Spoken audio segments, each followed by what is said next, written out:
موضوع الدرس في إثبات المعاد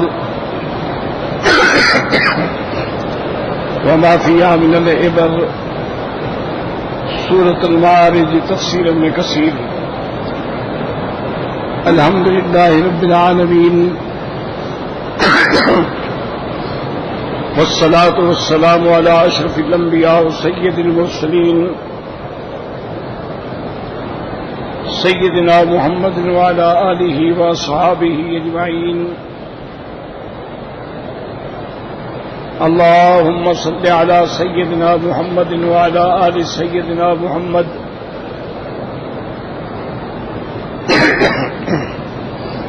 كما صليت على إبراهيم وعلى آل إبراهيم في العالمين إنك حميد مجيد.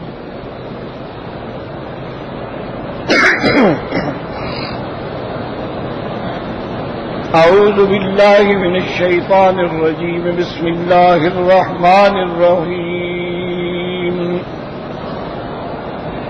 فما للذين كفروا قبلك مهطعين عن اليمين وعن الشمال عزين أيطمع كل امرئ منهم أن يدخل جنة نعيم كلا إنا خلقناهم مما يعلمون. فلا أقسم برب المشارق والمغارب إنا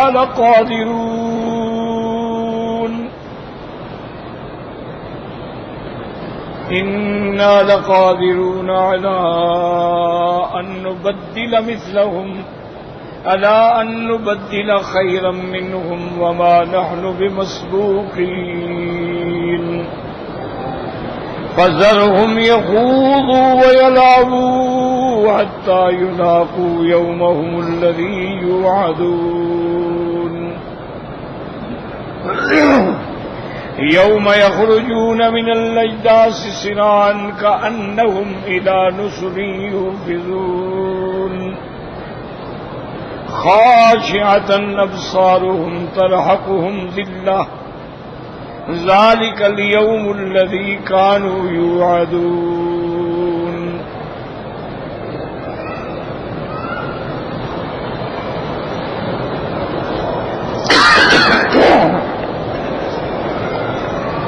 آج اس ملک کے بہت بڑی عظیم شخصیت تھی سمو الامیر نائب رحمت اللہ علیہ فوت ہو گئے اور ابھی ان کا جنازہ تھا. دعا فرمائیں کہ اللہ ان کو جنت الفردوس نصیب فرمائیں، پسماندگان کو صبر جمیل عطا فرمائیں. اللہم اغفرہ ورحمہ وتجاوز عنہ. اور اسی طرح ایک بہت بڑا صدمہ ہے کہ حضرت شیخ عبداللہ صبیغ رحمت اللہ علیہ بھی فوت ہو گئے. اللہم اغفرہ ورحمہ وتجاوز عنہ. جو بہت بڑے عالم بھی تھے اور امام اور خطیب حرم بھی تھے، پھر ریاست الحرمین کے رئیس بھی رہے، اور تمام عالم اسلام میں کوئی ایسی جگہ نہیں جہاں آپ نے دورہ نہیں فرمایا اور مسلمانوں سے ہمدردی نہیں فرمائی. بڑی شفقت والی شخصیت تھی.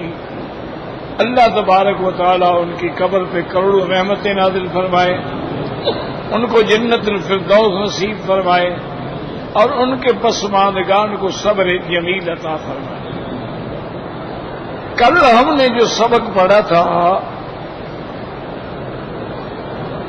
کہ اللہ تبارک و تعالی نے قسم کھائی ہے،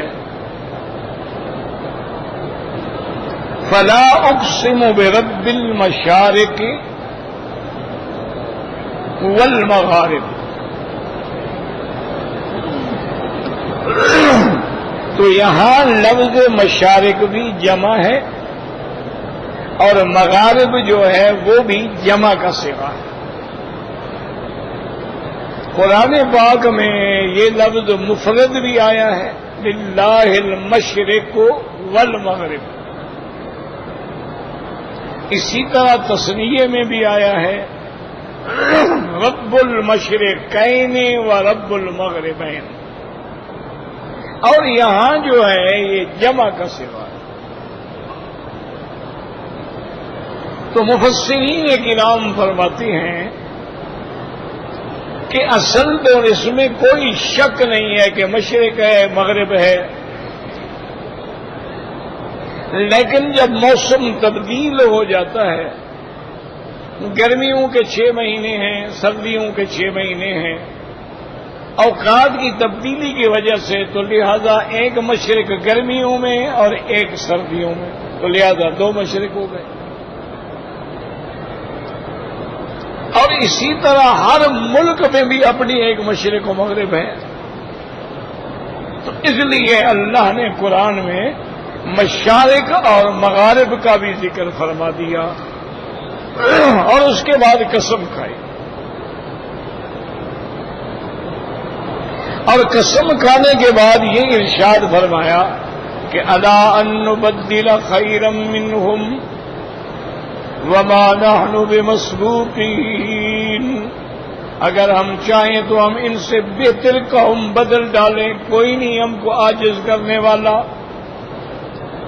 تو یہ اللہ نے قسم کھائی ہے۔ اب یاد رکھیں گے مفسرین کے یہاں اقوال ہیں کہ اللہ نے فرمایا میرے مدنی میں تو اس بات میں بھی قادر ہوں نا کہ قوم ہی بدل ڈالو، اور ان سے بہتر قوم آپ کو عطا کر دوں۔ اب مسئلہ یہ ہے کہ کیا اللہ نے یہ بات پوری فرما دی، یعنی بدل ڈالی کہ نہیں بدل ڈالی؟ تو بعض مفسرین فرماتے ہیں کہ اللہ نے بدل ڈالی، کہ مکہ مکرمہ میں آپ کے دشمن تھے، کفار قریش تھے، لیکن اللہ نے جب آپ کو مدینہ منورہ میں بھیجا تو وہاں انصار کی جماعت آپ کو ملی، جنہوں نے اپنی جان مال سب کچھ محمد عربی صلی اللہ علیہ وسلم پہ قربان کر دیا، تو ان سے بہتر جماعت اللہ نے بدل دی۔ تو بعض مفسرین کرام جو ہے وہ یہ فرماتے ہیں، اور دوسرا قول یہ ہے کہ بعض علماء فرماتے ہیں کہ بدلنے کا معنی یہ ہے کہ میرے مدنی ہم چاہیں تو بدل دیں، تو اللہ نے بدل دیا، جو دشمن تھے مسلمان ہو گئے۔ اب دیکھیں ابو سفیان کتنا بڑا دشمن تھا، یعنی جنگ احد میں دشمنوں کی فوج کی قیادت کرنے والا ابو سفیان تھا۔ اچھا، حضور صلی اللہ علیہ وسلم کے لشکر کو شکست دینے والا خالد بن الولید تھا، لیکن اللہ کی شان دیکھیں، ابو سفیان بھی مسلمان ہو گیا، خالد بن الولید بھی اسلام لے آیا، اور اکرمہ بھی اسلام لے آیا۔ تو بڑے بڑے لوگ جو تھے وہ سب کے سب اسلام میں داخل ہو گئے۔ تو اللہ نے بدل ڈالا، اللہ نے فرمایا ہم قادر ہیں کہ ان سے آپ کو بہتر دے دیں۔ تو دوسرا قول جو ہے وہ یہ ہے۔ تیسرا قول یہ ہے کہ بالکل نہیں بدلا اللہ۔ کیوں مدینہ منورہ کی بات کریں تو وہ تو مسئلہ ہی الگ ہے، یہ آیت ہے مکی ہجرت سے پہلے کی،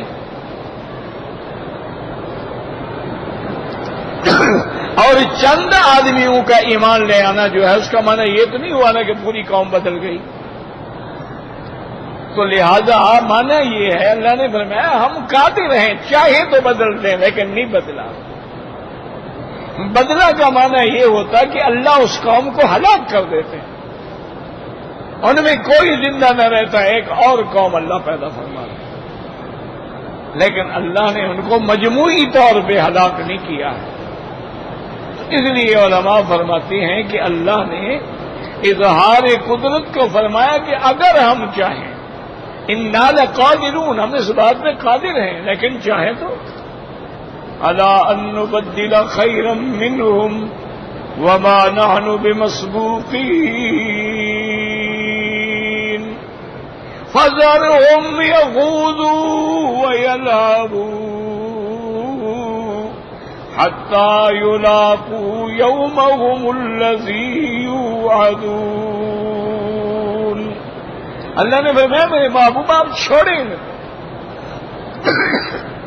یہ اپنے جھوٹ میں اور کفر میں گم رہے اور اسی میں مگن رہے اور دنیا کے لاو و لعب میں پڑے رہے، حتیٰ کہ وہ دن آئے گا جس دن کا ان کے ساتھ وعدہ کیا گیا ہے قیامت کا، اور پھر ہم ان کو ٹھیک ٹھیک عذاب دیں۔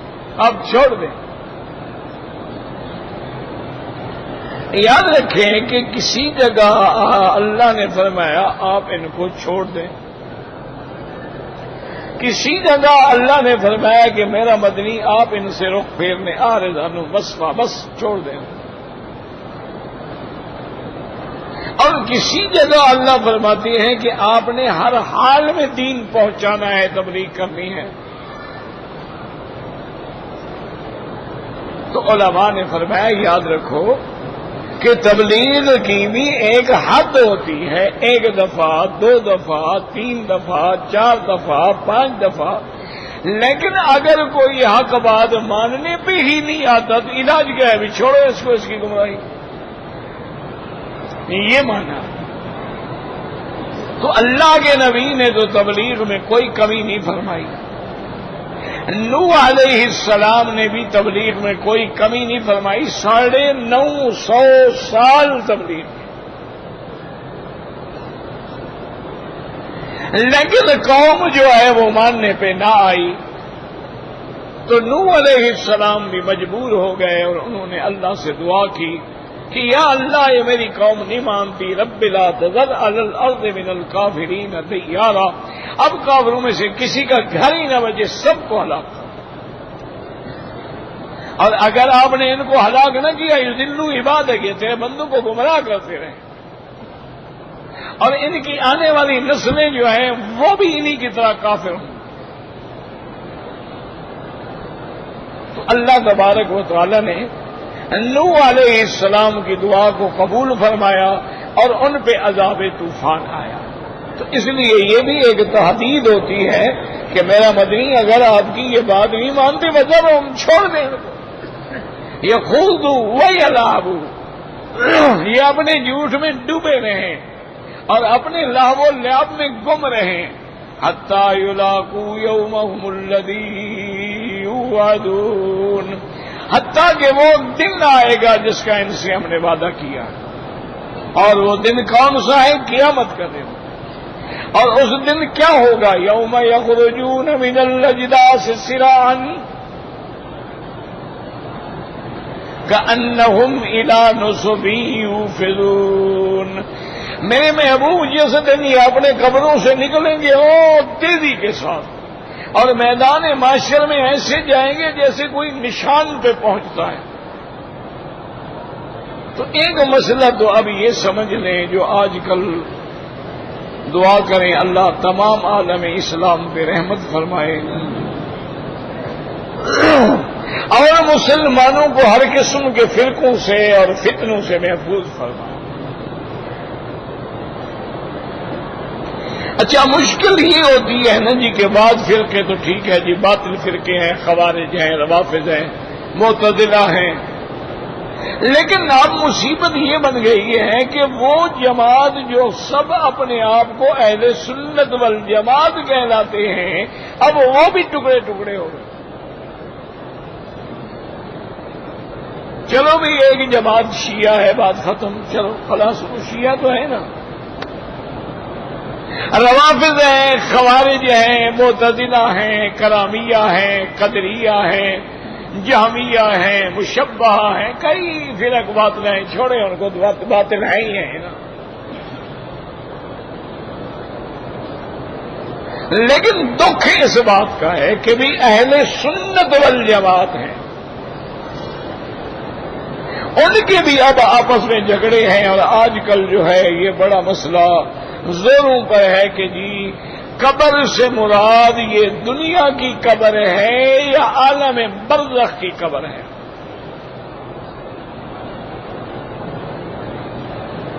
اسی طرح اس میں بھی جھگڑا ہے کہ جی کیا مردے سنتے ہیں یا نہیں سنتے۔ اسی طرح اس میں بھی جھگڑا ہے کہ انبیاء علیہم الصلاۃ والسلام کے اجساد مبارک جو ہیں وہ اپنی قبروں میں محفوظ ہیں یا نہیں ہیں، اور انبیاء کو اللہ نے حیات جو دی ہے وہ ہمارے صلاۃ و سلام سنتے ہیں یا نہیں سنتے ہیں۔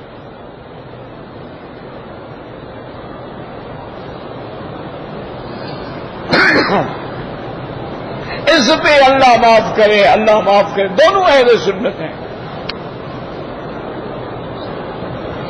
بلکہ بعض لوگوں کا تو فقہ بھی ایک ہے، استاد بھی ایک ہے،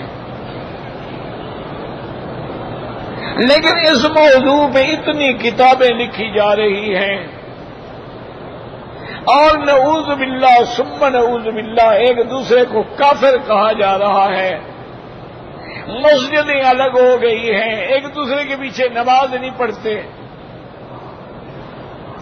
اور بڑھتے بڑھتے اب اس نتیجے پہ آ گئے کہ عذاب قبر کا بھی انکار کر دیا، نہیں میں قبر کا بھی انکار کر دیا۔ جب عذاب قبر کا انکار ہو گیا تو سوال جواب کا بھی انکار ہو گیا۔ وہ کہتے ہیں کہ جناب جہاں جہاں قبر کا لفظ ہے مراد عالم برزخ کی قبر ہے، نہ کہ اس دنیا کی قبر ہے، اور وہ کہتی ہے کہ جہاں آتا ہے کہ شہید زندہ ہے، معنی یہ ہے کہ وہ برزخی حیات کے ساتھ عالم برزخ میں زندہ ہے، نہ کہ قبروں میں۔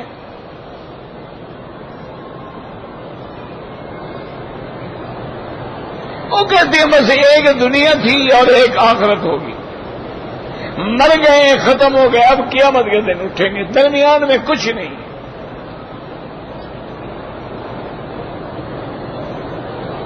اور اللہ رحمت کرے، اللہ رحمت کرے، اللہ رحمت کرے، بے ادبی اور گستاخی میں اتنے بڑھ گئے ہیں کہ کبھی کبھی کہہ دیتے ہیں اور جی اللہ کے نبی یوسف علیہ السلام نے وصیت کی تھی نا کہ میری قبر سے میرا جسد نکال کے مجھے بھی لے کے دوسری جگہ، جب نکال تو ہڈیاں پڑی ہوئی۔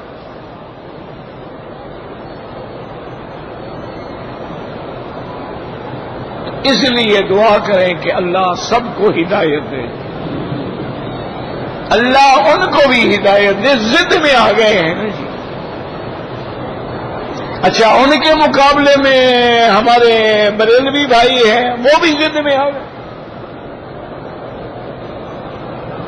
وہ اتنے آگے بڑھ گئے ہیں، وہ کہتے ہیں تمام انبیاء تمام اولیاء سب اپنے مزاروں میں زندہ ہیں، اور زندہ بھی ایسے ہیں کہ ان کی بیویاں بھی ان کے پاس قبر میں جاتی ہیں۔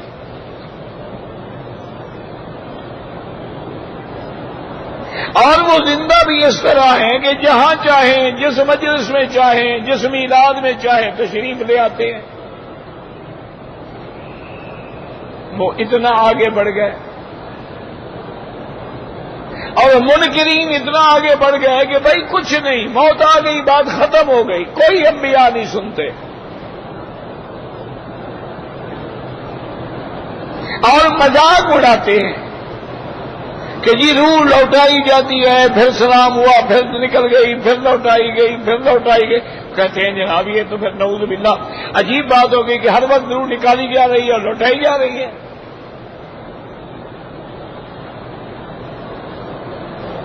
وہ کہتے ہیں کہ تم کہتے ہو جب عذاب قبر ہوتا ہے تو جانور بھی سنتے ہیں، کہتے ہیں جناب پھر تو قبرستان میں کوئی پرندہ بھی نہ بیٹھا ہوتا نا،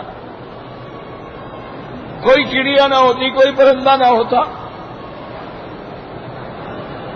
تو مذاق اڑاتی۔ تو اس لیے سمجھیں کہ جتنی بات قرآن و حدیث میں ثابت ہے، آمنا و صدقنا، اور جو باتیں قرآن و حدیث میں نہیں ہیں، تو کیا مصیبت ہوگی اس کو، اس کا کیا علاج کریں؟ تار کھول دیا کسی نے، لا حول ولا قوت الا باللہ۔ ایک ہمیں تکلیف ہے اور ایک ان کا کھڑے رہتے ہیں پاؤں کے ساتھ تار کو کھیلتے رہتے ہیں، نہیں دیکھ نیچے دیکھ کے حاجی کبھی نہیں چلے گا، نظر اوپر ہوگی، کہیں پاؤں مارے گا لوگ دوسرے کی جوتی وہاں پڑی ہوگی، کسی کی تھیلا وہاں پڑا ہوگا، کیوں نیچے دیکھنا ہی نہیں، گردن جھکانا سیکھا ہی نہیں۔ وہ تو اکڑ کے چلنا ہے نا۔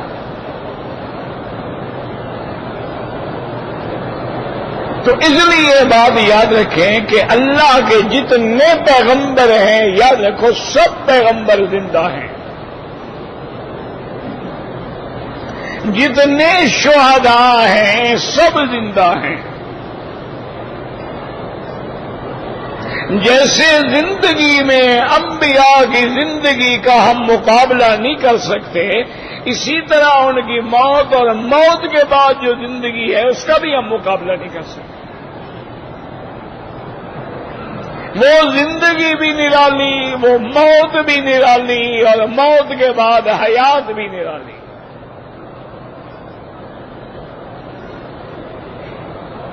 عالم برزخ کا معنی یہ ہے، یاد رکھو، برزخ کا معنی دو چیزوں میں درمیان میں پردہ، ادھر عالم آخرت ہے، ادھر عالم دنیا ہے۔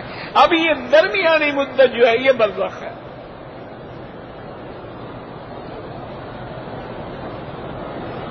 اب موت کے بعد جتنے احکام مرتب ہیں وہ عالم برزخ ہے۔ اس میں کسی کو انکار نہیں ہے۔ جہاں تک قبر کا تعلق ہے تو قبر اسی دنیا کی مراد ہے۔ اللہ تبارک و تعالی نے قرآن میں فرمایا وَإِذَا الْقُبُورُ بُعْثِرَتْ، جب قبروں کو کھولا جائے گا، جیسے یہاں فرمایا فَإِذَا هُمْ مِنَ الْأَجْدَاثِ، وہ اپنی قبروں سے جلدی جلدی نکلیں گے اور دوڑیں گے، تو یہی قبر مراد ہے۔ اور صحیح حدیث ہے جس کو امام بخاری اور امام مسلم نے روایت کیا ہے کہ حضور صلی اللہ علیہ وسلم دو قبروں پہ گزرے اور آپ رک گئے اور آپ نے فرمایا انہما لیعذبان، ان دو قبر والوں پہ عذاب ہو رہا ہے۔ تو یہی دنیا کی قبر تھی یا کوئی عالم برزخ میں کہہ دیا تو؟ اور یہ بھی بتا دیا کہ احدہما لا یستتر من البول، ان میں ایک جو ہے وہ پیشاب کے قطروں کا خیال نہیں کرتا تھا اور دوسرا جو ہے وہ چغل خور تھا۔ اس کے بعد حضور نے حکم دیا کہ سامنے کھجور سے ایک چھڑی لے آؤ،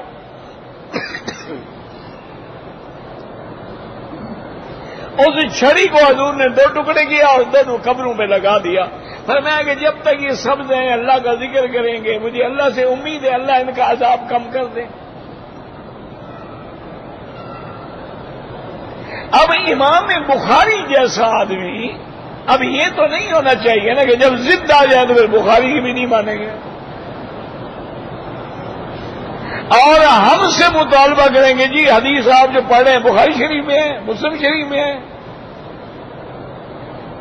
امام بخاری نے باب باندھا ہے الجرید الجرید علی القبر، قبر پہ چھڑی رکھنا۔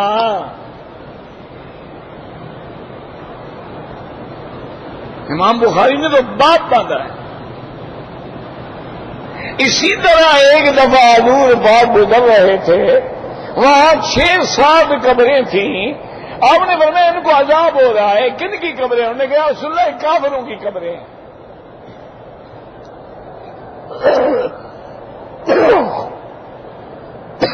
تو وہ قبریں زمین پر تھی، عالم برزخ میں تھی۔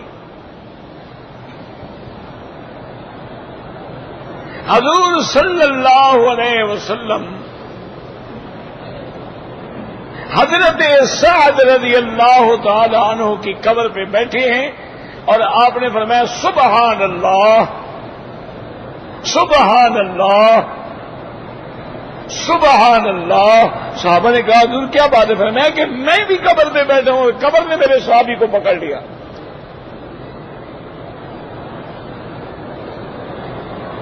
تو اب حضور جس قبر پہ بیٹھے ہیں وہ دنیا میں ہے یا آسمانوں میں ہے یا عالم برزخ میں ہے؟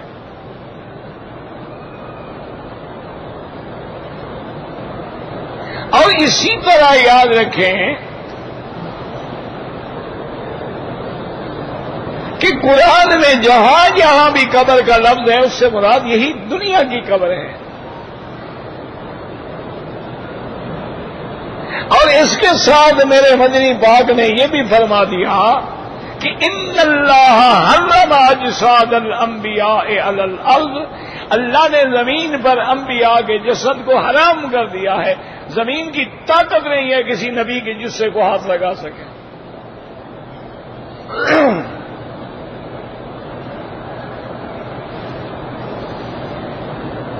اسی طرح بی بی عائشہ صدیقہ نے حضور سے پوچھا کہ یا رسول اللہ صلی اللہ علیہ وسلم، عذاب قبر جو ہے وہ بھی حق ہے؟ آپ نے فرمایا کہ نعم عذاب القبر حق.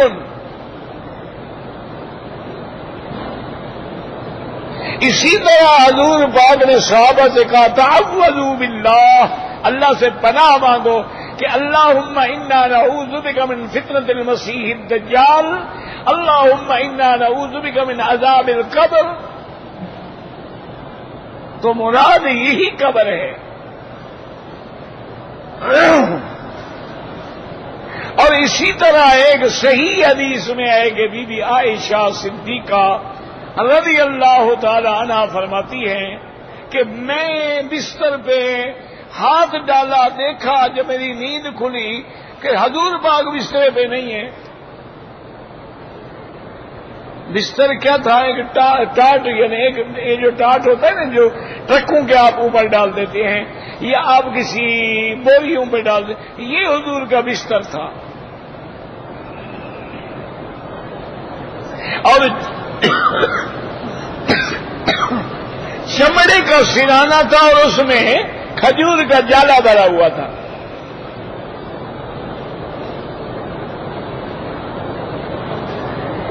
تو فرماتی ہے کہ میں نے بستر پہ ہاتھ ڈالا، دیکھا کہ فقط تو رسول اللہ ہے، حضور موجود نہیں ہے. تو بی بی عائشہ فرماتی ہیں کہ میری غیرت جو تھی نا وہ جاگی کہ حضور مجھے چھوڑ کے کسی اور بیوی کے پاس تشریف لے گئے. یہ فطری بات ہے، ہوتا ہے جہاں دو بیویاں ہوں، چار ہوں، تو ایسی باتیں ہوتی ہیں. یہ فطری بات ہے، نیچر ہے، یہ کوئی قابل اعتراض بات ہے، یہ دلیل محبت ہے. تو بی بی عائشہ فرماتی ہیں کہ چاندنی رات تھی اور میں قریش کے خاندان کی بیٹی تھی، ہم سردار لوگ تھے، ہمیں جانوروں کے پاؤں پہ چھاننے کی بڑی عادت ہوتی تھی. مال ہوتا تھا بہت سارا، تو ہم لوگ دیکھ لیتے تھے کہ یہ ہماری بکری ہے، یہ کسی اور کی ہے.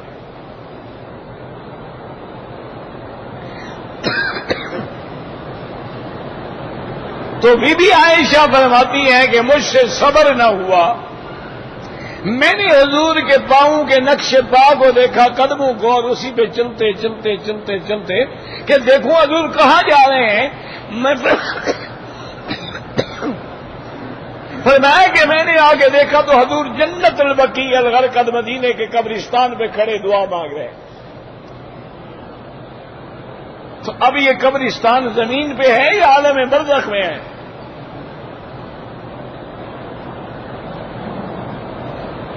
بی بی عائشہ فرماتی ہے کہ میں نے بھی یہ اندازہ لگا لیا کہ دعا ہے تو میں بھی شریک ہو جاؤں، تو میں چپکے سے پیچھے کھڑی ہو گئی اور حضور کی دعا پہ آمین آمین آمین کہتی رہی. بڑی لمبی دعا کی حضور نے. اب مجھے اندازہ ہو گیا کہ دعا ختم ہونے والی ہے، تو میں جلدی سے دوڑ کے گھر پہنچی کہ حضور کو شبہ نہ ہو جائے نا کہ یہ میرا تعاقب کر رہی ہے.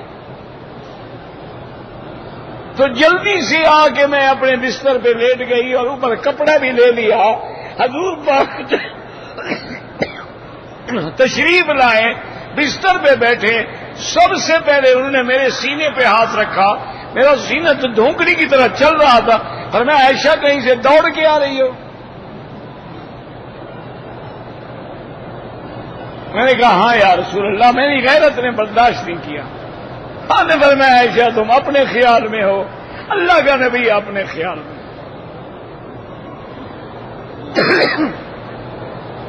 اور آپ نے فرمایا کہ عائشہ تم نے بنو کلب کے بکریاں دیکھی ہیں؟ میں نے کہا سنا تو بہت بکریاں ہیں۔ فرمایا آج کی دعا سے اللہ نے ان کے بالوں کے برابر میری امت کو بخش دیا ہے۔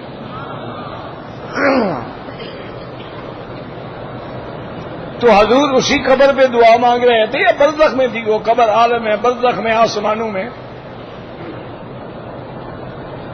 حضور صلی اللہ علیہ وسلم شہدائے احد تشریف لے جاتے، سیدنا حمزہ سید الشہداء کی قبر پہ، وہ زمین پہ تھی کہ عالم برزخ میں تھی؟ اس لیے حد سے نہیں نکلنا چاہیے۔ اور حضور نے ہمیں سکھلایا ہے کہ تم جب بھی قبرستان میں جاؤ کہو السلام علیکم یا دار قوم مؤمنین انا انشاءاللہ بکم لاحقون انتم السابقون ونحن الاثر۔ ان کو سلام کرو۔ اور اسی طرح ایک حدیث مبارک میں آیا ہے، حضور پاک نے فرمایا کہ جب کوئی آدمی اپنے والدین کی قبر پہ جاتا ہے یا اپنے کسی دوست کی قبر پہ جاتا ہے جس کو دنیا میں پہچانتا تھا، تو اللہ اس کو وہاں بھی پہچان عطا فرماتے ہیں اور وہ جان لیتا ہے کہ میرا فلاں ملنے والا آیا ہے۔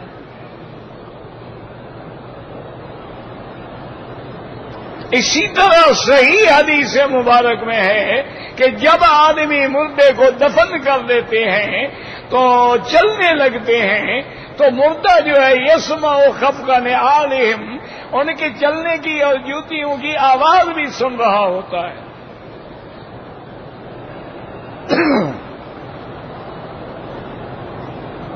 اور اسی طرح حدیث مبارک میں ہے کہ جب تم مردے کو دفن کر لو، مٹی ڈال لو، فرمایا کہ اب یہ وقت ہے قبر پہ کھڑے ہو کے اس کے لیے دعا کرو کہ اللہ تبارک و تعالیٰ اس کو سوال و جواب میں ثابت قدم رکھے۔ آپ نے فرمایا وہاں کھڑے رہو، جلدی نہ کرو، اور اس کے لیے دعا کرو کہ اللہم ثبت ہو، یا اللہ اس کو سوال و جواب میں ثابت قدم رکھنا۔ اور اسی طرح یاد رکھیں کہ حضور پاک نے فرمایا کہ جب مرنے والا مر جاتا ہے، قبر میں دفن ہو جاتا ہے، تو اللہ کے دو فرشتے آتے ہیں، ایک کا نام منکر ہے اور ایک کا نام نکیر ہے، آ کے اس سے پوچھتے ہیں کہ من ربوں کا، تیرا رب کون ہے؟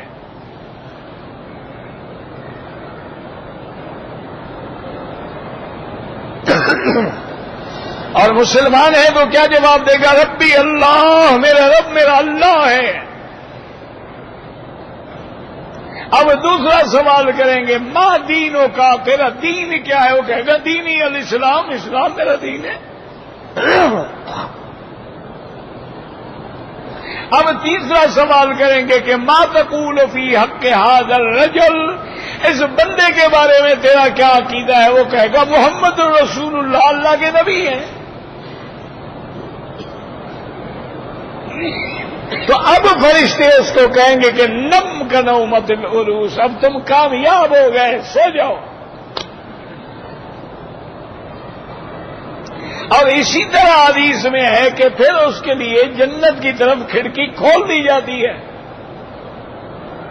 اور جو کافر ہے اس کا بھی حضور نے فرمایا کہ جب پوچھیں گے من ربوں کا، کہے گا ہاں لا ادری، مجھے پتہ ہی نہیں کیا دین ہے تمہارا۔ اس نے کہا جی ہاں لا ادری، مجھے پتہ ہی نہیں ہے، میرے تو 35 کروڑ دیوتا تھے، اب مجھے کیا پتا میرا کیا دین ہے۔ ما تقول فی حق ھذا الرجل، کہے گا جی ہاں لا ادری، مجھے تو پتہ نہیں کون ہے۔ اب اس کو پھر فرشتے عذاب دیں گے۔ لیکن ایک بات یاد رکھیں، موت برحق ہے، موت کے بعد روح نکل جاتی ہے، مومن کی روح کو کفن میں لپیٹ کے فرشتے آسمانوں پہ لے جاتے ہیں اور اس کا مستقر اعلی علیین ہے، اور کافری کا روح کا تعلق جو ہے وہ سجین میں ہے جو 7 زمینوں کے نیچے ہے۔ علیین میں روح ہوگا لیکن تعلق جسد کے ساتھ ہوتا ہے۔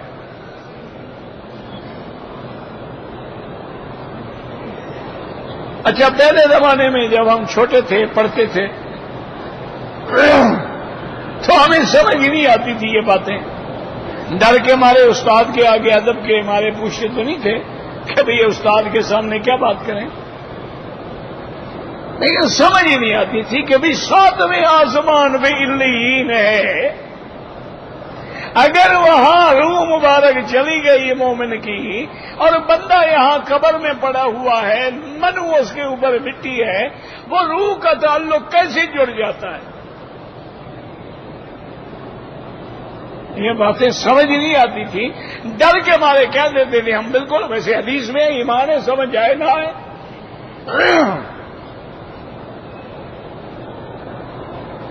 کوئی چیز ہمیں سمجھ نہ آئے حدیث میں ہے تو آمنا باللہ، ہم کہیں گے ہمارا عقل ناقص ہے۔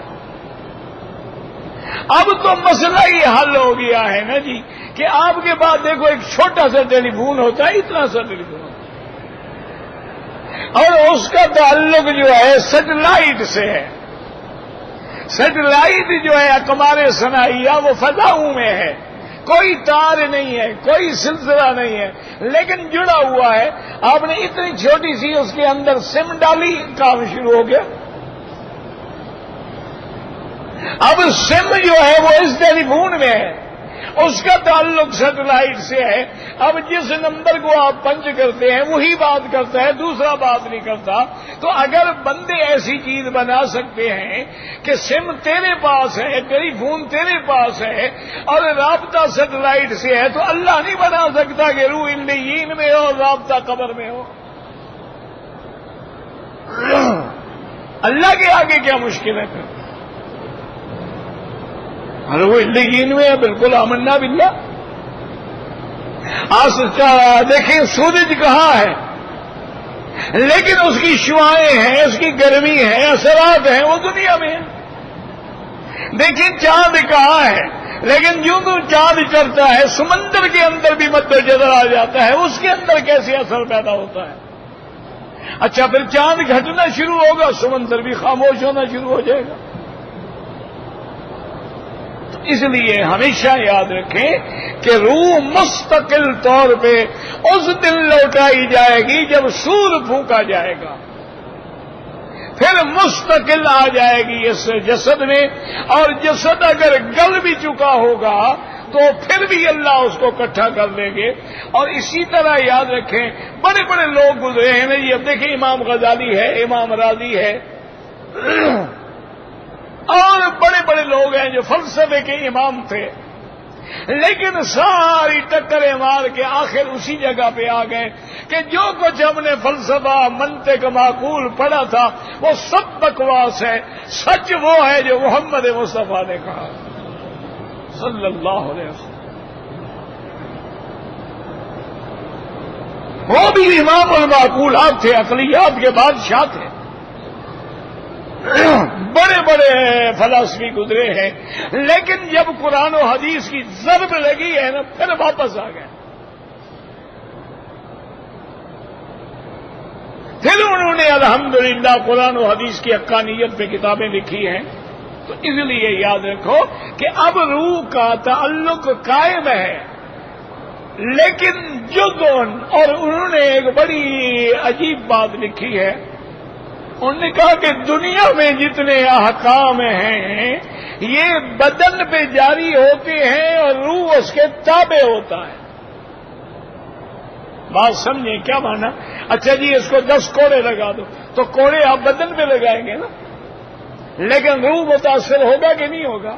حالانکہ روح ہمیں نظر نہیں آ رہا، سزا بدن کو مل رہی ہے، روح تابع ہے۔ اور جب آدمی مر جاتا ہے حکم سارا روح پہ ہوگا لیکن بدن تابع ہوگا۔ دنیا میں حکم بدن پہ ہوتا ہے اور روح تابع ہوتا ہے، ہمیں روح نظر نہیں آتا، لیکن مرنے کے بعد تمام سزا جزا سب چیز روح پہ ہوگی، لیکن بدن نس روح کے تابع ہوگا۔ اگر تابع نہ ہو تو پھر عذاب قبر کس کو ہوگا؟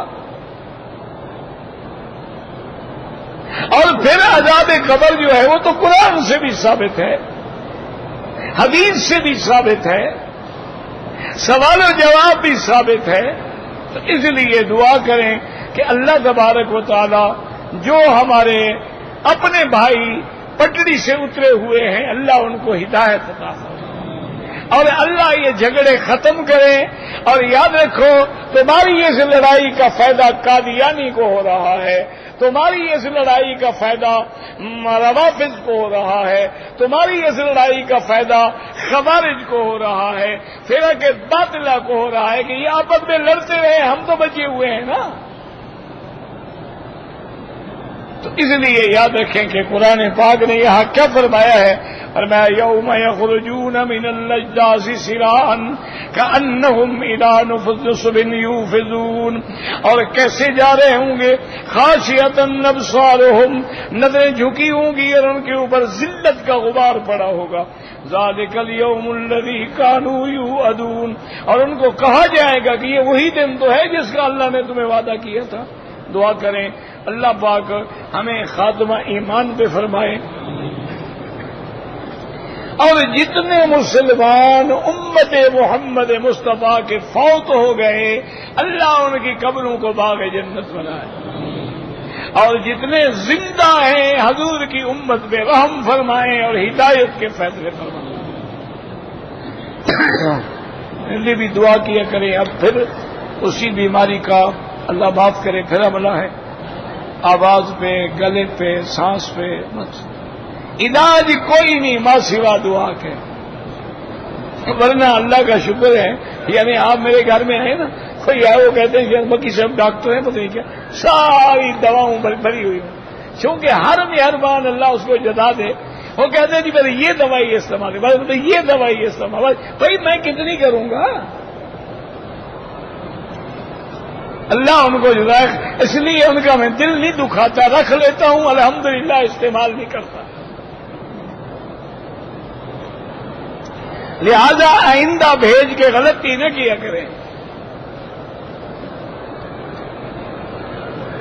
زندہ کے لیے کوئی عمرہ طواف نہیں، اپنے لیے کرو، اس کے لیے دعا کرو۔ حرم میں جو عورتیں ہیں وہ جنازہ پڑھیں، بالکل پڑھیں، کیوں نہ پڑھیں؟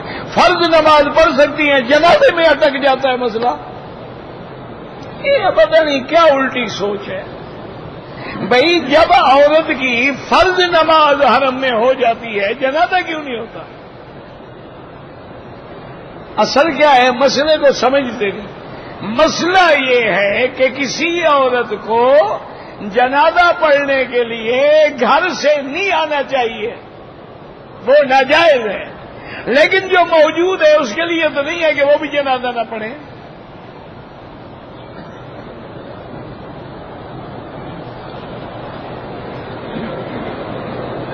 کہتے جی کہ بعض لوگ جو ہیں ٹوپیاں لے کر تسبیحیں لے کر اللہ کے کعبے سے رگڑتے ہیں کہ اس میں برکت ہو جائے، تم میں نہیں ہوئی تو تسبیح رومال میں کیا ہو جائے گی؟ تم جو اتنے عرصے سے طواف شریف فرما رہے ہو، نمازیں پڑھ رہے ہو، ایمان سے کہو داڑھی منڈانے والوں نے داڑھی منڈانا چھوڑ دیا ہے، جھوٹ بولنے والوں نے جھوٹ بولنا چھوڑ دیا ہے، جو حرام کھانے کے عادی ہیں وہ یہاں بھی کھا رہے ہیں، بندوں کو بیچ رہے ہیں، غیر محرم کو محرم بنا کے ساتھ لائے ہوئے ہیں، پتہ نہیں کیسا حج ہے اور کیسا عمرہ ہے۔ یہ لگانے سے کوئی برکت نہیں ہوتی۔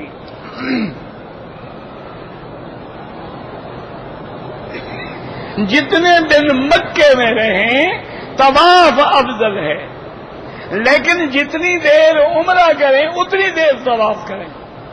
لیکن تم باہر سے جو لوگ آئے ہو نا، مسئلے نہ پوچھے کرو، جھگڑوں میں بھی نہ پڑ، طواف بھی کرو، عمرہ بھی کرو، جیلانہ سے بھی کرو، مسجد عائشہ سے بھی کرو، قرآن کا ختم بھی کرو، ہر عبادت کرو۔ پتہ نہیں اللہ جانے پھر زندگی ہوگی تو نصیب ہوگا نا۔ افضل طواف ہے۔ کہتے جی کہ خاوند کو اگر امام بنا کے بیوی نماز پڑھ سکتی ہے، ہاں جی پڑھ سکتی ہے، لیکن کبھی ایسا نہ ہو کہ امام بن جائے، امام خاوند کو رہنے دے، پھر نماز پڑھ سکتی ہے، جنازہ بھی پڑھ سکتی ہے۔ نہیں، یہ مذاق کی بات نہیں ہے۔ اب تو ایک عورت ہے، آمنہ داؤد نام ہے یا امینہ داؤد نام ہے، وہ باقاعدہ ماشاءاللہ نماز پڑھاتی ہے، مرد پیچھے نماز پڑھتے ہیں، وہ جمعہ بھی پڑھاتی ہے، خطبہ دیتی ہے، تقریریں کرتی ہے، ماشاءاللہ ایک نیا فتنہ ہے۔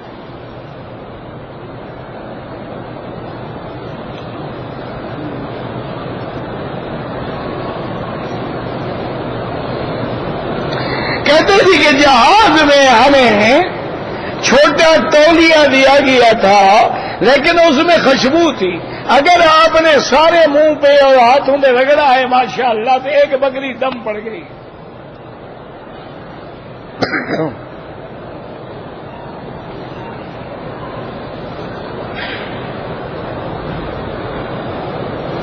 میری بیٹی نے میقات سے نیت کر لی لیکن حیض میں تھی، بالکل ٹھیک ہے، بیٹھی رہے ہوٹل میں، جب پاک ہو جائے غسل کرے، عمرہ پورا کرے، وہ عمرے میں ہے، وہ اس کی پابندی رکھے۔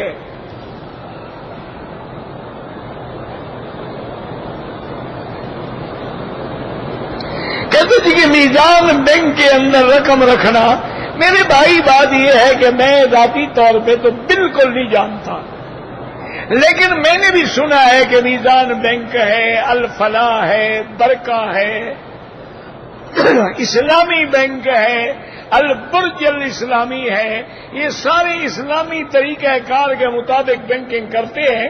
تحقیق کر لو، اگر ایسی بات ہے تو بالکل اکاؤنٹ رکھو۔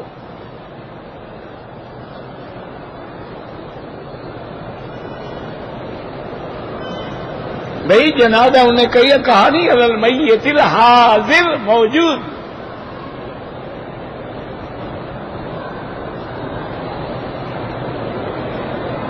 دوسرا جنازہ بعد میں ہے، اس کی میت بعد میں ہوئی۔ تم لوگوں کو اللہ نے یہاں اعتراض کرنے کے لیے بھیجا ہوا، یعنی یہاں جتنے لوگ ہیں نہ وہ عالم ہیں نہ وہ مسئلہ سمجھتے ہیں، صرف تمہیں پتا ہے۔ انا للہ و انا الیہ راجعون۔ لڑکیوں کو عالم بنانا ٹھیک ہے، بالکل ٹھیک ہے جی، کیوں ٹھیک نہیں؟ لڑکیوں کو کیا عالم نہیں بناؤ گے تو کیا ایکٹریس بناؤ گے، ڈانسر بناؤ گے، کرکٹر بناؤ گے، فٹ بالر بناؤ گے، کیا بناؤ گے؟ اللہ کے بندے، اور تمہیں بھی وہی صفات ہیں۔ حضور نے قرآن میں مسلمین والمسلمات والمؤمنین والمؤمنات والقانتین والقانتات، تو ساری صفتیں جو مردوں میں ہیں وہ عورتوں میں۔ اگر کوئی رمضان کا پورا مہینہ اعتکاف بیٹھنا چاہے بالکل جائز ہے، کوئی منع نہیں، لیکن سنت وہی ہے عشر الاواخر۔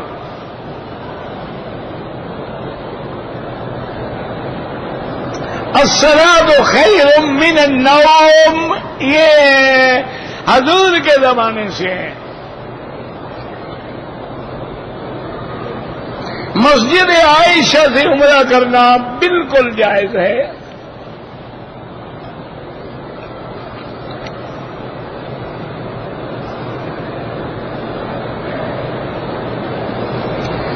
مرنے کے بعد ہر مسلمان کے لیے 3 دن سوگ منانا سنت ہے، اور سوگ کیا ہوتا ہے کہ گھر والے ایک وقت مقرر کر دیتے ہیں، آنے والے آ گئے، انہوں نے دعا کی عزم اللہ اجرکم انا للہ و انا الیہ راجعون، اور بغیر کھانے پیے چپ کر کے چلے گئے۔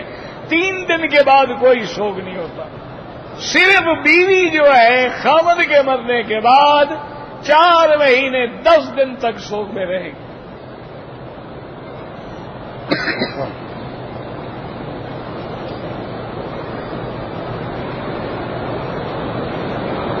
میں اپنے پوتے کا نام رکھنا چاہتا ہوں، بھئی میرا نام تو محمد مکی ہے، بس آپ کی مرضی ہے میرے نام پہ رکھیں گے، آپ حضور کے نام پہ رکھو، میرے نام پہ کیا مطلب؟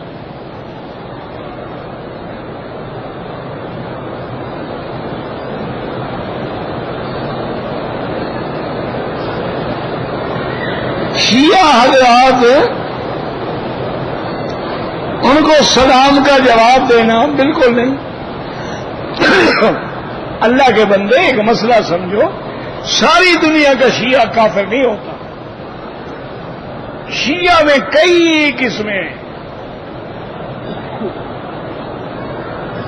کافر وہ ہیں جو منکر قرآن ہیں، کافر وہ ہیں جو سیدہ عائشہ کی عزت و عصمت کے منکر ہیں، کافر وہ ہیں جو حضرت ابو بکر کی صحبت کے منکر ہیں۔ کچھ شیعہ تفضیلی بھی ہوتی ہیں کہ بس حضرت علی افضل ہے اور کوئی جھگڑا نہیں، وہ کافر نہیں ہے۔ اگر کونیوں سے اوپر جو ہے بازو ہے، نماز مکروہ ہو جاتی ہے۔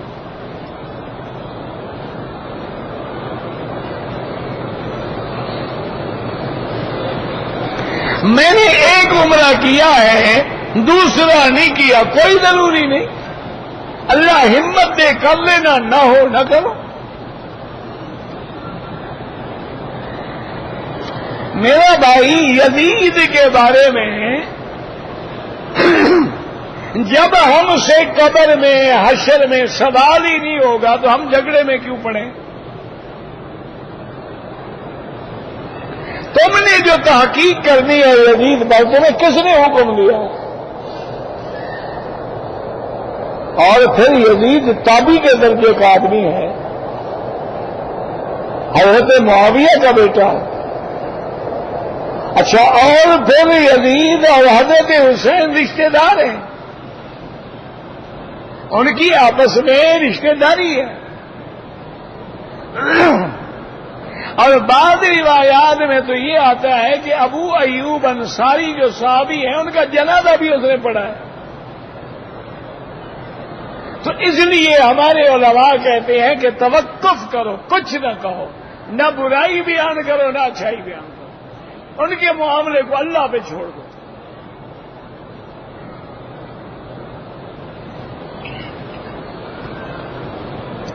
آپ کے عزیز جو فوت ہو گئے بالکل عمرہ کریں، اللہ ہر مسلمان کے جائز کام جو ہیں پورے کر دے۔ کہتے ہیں جی کہ آپ جب کہتے ہیں حضور پاک نے فرمایا ہے، تو اگر ایک مجلس میں ایک دفعہ بھی درود ہو جائے تو بات ختم۔ تمہیں اتنے مسئلے کا پتہ نہیں تو اعتراض کرنے کا فائدہ۔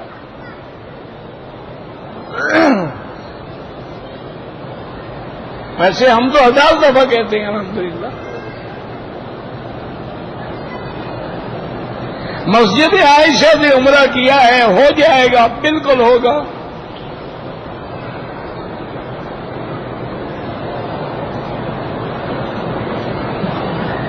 کہتے تھے کہ یہاں پر لوگ جو ہے کعبہ شریف میں بھی، مدینہ منورہ میں بھی تصویریں بناتے ہیں، بالکل ناجائز ہیں۔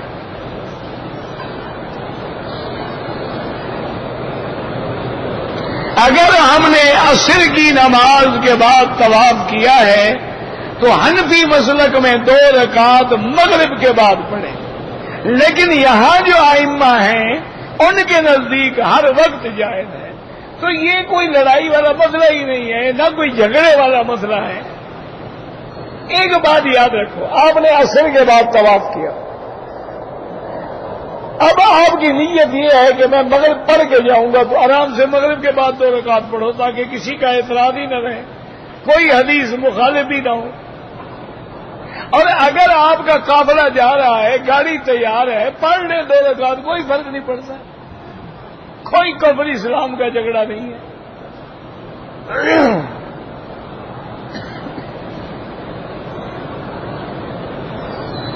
بارہ ریاض الجنہ ہو یا حتیم، اصل سے بعد نہیں پڑھتے نماز۔ کہتے جی کہ چاند گھٹ جاتا ہے یا روشنی کم ہو جاتی ہے، جب انشاءاللہ کٹھے چلیں گے نا چاند پہ پتہ کر دیں گے. نہیں ہنسنے کی کیا بات ہے، بکنگ ہو رہی ہے، پلاٹ بک رہے ہیں باقاعدہ. آپ پلاٹ لینا چاہتے ہیں بکنگ کروا لیں. اور جب وہاں جائیں گے تو دیکھیں بھئی جب خود قرآن کہتا ہے کہ چاند جو ہے یہ گھٹتے گھٹتے گھٹتے پھر تھوڑا مانا ہے کہ گھٹتا ہے. وَالْقَمَرَ قَدَّرْنَاهُ مَنَازِلَ حَتَّىٰ عَادَ كَالْعُرْجُونِ الْقَدِيمِ.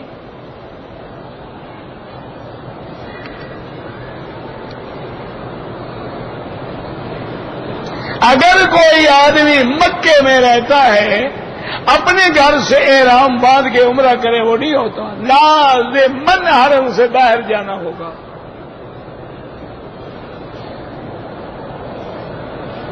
اگر آدمی مسجد عائشہ سے احرام باندھ کے 2 عمرے کیا مانا، ایک عمرہ ختم کرو پھر جاؤ احرام باندھنے کے لیے. میرا بھائی ٹھنڈے دل سے ناراض نہ ہوا کریں.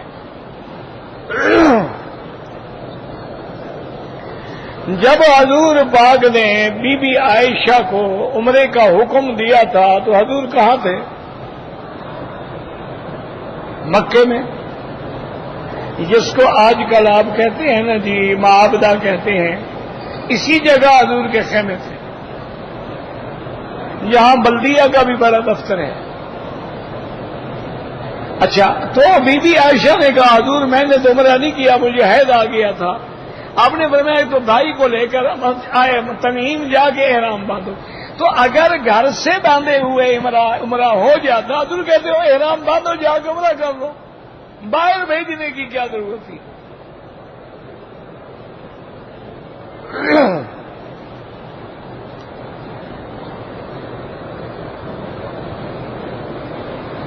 ایک آدمی نے عمرے کا احرام باندھا، طواف کیا، صفا مروہ نہیں دوڑا، بال کٹا دیے، دم پڑ گئی، صفا مروہ واجب ہے چھوڑ دیا.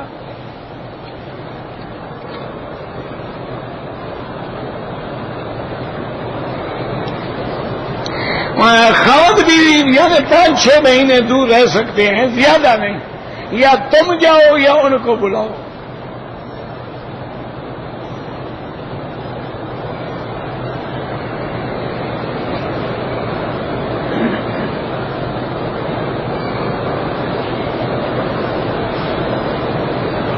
میں نے بال کٹوائے، کپڑے پہن کے پھر اتارے، احرام باندھ کے پھر کٹنگ کرائی، ٹھیک ہو گیا. اگر حالت احرام میں ناخن احرام میں اٹک گیا اور ٹوٹ گیا کوئی حرج نہیں.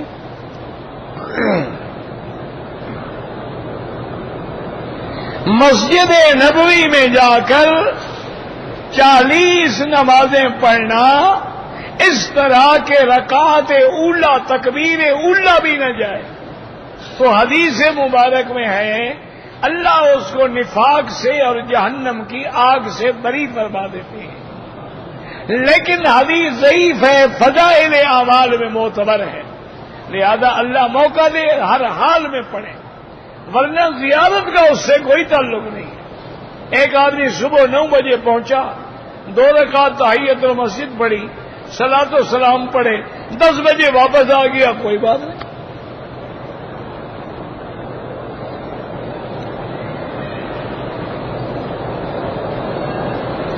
میں بیت اللہ میں زمزم پلاتا ہوں، زمزم ہر جگہ موجود ہے جناب، پلانے کی آپ کو کوئی ضرورت نہیں، آپ طواف کیا کریں. کون سی جگہ ہے جہاں زمزم نہیں ہے، جہاں گلاس ہے؟ بس ایک یہ بھی ریا ہے نا، زمزم پلا رہا ہوں. کربلا میں ہے اگلے، خود جا کے پی لے، مہندی لگی ہوئی ہے ان کے پاؤں کو. یہ ریا ہوتا ہے نا جی. یہ بھی ایک طریقہ ہے پیسے کمانے کا. کوئی چائے پلا رہے ہیں، کوئی زمزم پلا رہے ہیں، یہ فن ہے نہیں. وہ ہمارے ایک استاد تھے ہندوستانی، تو وہ ہمیشہ مذاق میں کہتے تھے بھئی دولت کمائی مکر سے اور روٹی کھائی شکر سے. تو یہ تو دولت کمانے کے طریقے ہیں. کوئی پیر بن کے بیٹھ جاتا ہے، کوئی چائے پلا رہا ہے. کس نے آپ کو کہا ہے کہ جناب چائے پلاؤ؟ عرب والے تو ہیں مخلص ہیں، وہ کھڑے لوگ ہیں، گاوا لائیں گے، چائے لائیں گے، کھجور لائیں گے، سب کے آگے رکھیں. اور ہمارے لوگ جو ہے مجال ہے کسی غریب کو ہاتھ لگانے میں. یہ دیکھتے رہتے ہیں کہ سامی موٹی ہے کہ نہیں، کچھ مال کھلے گا آگے.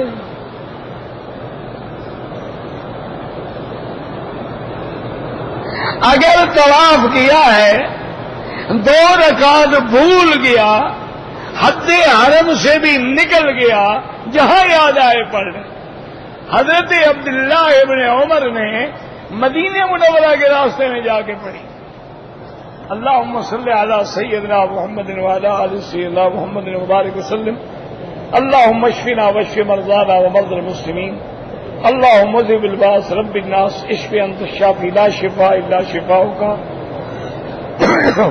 شفاؤک لا یغادر سقما. یا اللہ بیماروں کو شفا عطا فرما. یا اللہ اس عاجز کی ساری بیماریاں دور فرما دے. یا اللہ شفائے کاملہ عطا فرما دے. یا اللہ بے حیاؤں کو حیا عطا فرما، بے دینوں کو دین عطا فرما، بے اولادوں کو اولاد عطا فرما، قرض داروں کے قرض عطا فرما. یا اللہ ہمیں مانگنا نہیں آتا، بغیر مانگے عطا فرما. یا اللہ مسلمان عرب میں ہیں، عجب میں ہیں، جس ملک میں ہیں، ان کی جان مال آبرو عزت کی حفاظت فرما. یا اللہ بلاد اسلامیہ کی حفاظت فرما. اس بلد الامین کو قیامت تک ہر فتنے سے محفوظ فرما. ربنا آتنا فی الدنیا حسنۃ وفی الآخرۃ حسنۃ وقنا عذاب النار. صلی اللہ تعالی علی خیر خلقہ سیدنا محمد وعلی آلہ وصحبہ اجمعین. اللہم صلی علی سیدنا محمد وعلی آل سیدنا محمد.